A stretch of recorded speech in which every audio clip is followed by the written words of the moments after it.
চুয়াডাঙ্গা জেলার কার্পাসডাঙ্গা ইউনিয়নের এক ছোট্ট গ্রাম। সেখানেই রাশেদের জন্ম ও বেড়ে ওঠা। দেখতে খুবই সাধারণ ছিল সে, কিন্তু তার স্বপ্ন ছিল আকাশ ছোঁয়ার। কঠোর পরিশ্রম আর বুদ্ধির জোরে সে খুব দ্রুত ব্যবসায় সাফল্য পায়, কিন্তু নিজের গ্রামের প্রতি তার অন্যরকম টান ছিল। তাই সে সিদ্ধান্ত নেয় নিজের আসল পরিচয় গোপন রেখে সাধারণ মানুষের মতো জীবনযাপন করবে। একদিন রাশেদ তার স্ত্রী মিতুকে নিয়ে গ্রামের পাশের এক রেস্টুরেন্টে খেতে যায়। সেখানে অনেকেই রাশেদের পোশাক ও সাধারণ জীবনযাপন দেখে হাসাহাসি করছিল।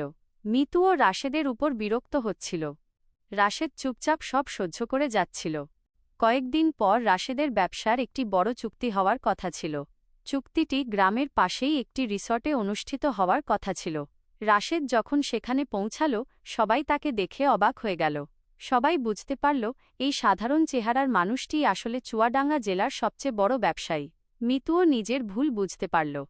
শেষ পর্যন্ত রাশেদ প্রমাণ করল, মানুষের বাহ্যিক রূপ দেখে কাউকে বিচার করা উচিত নয়।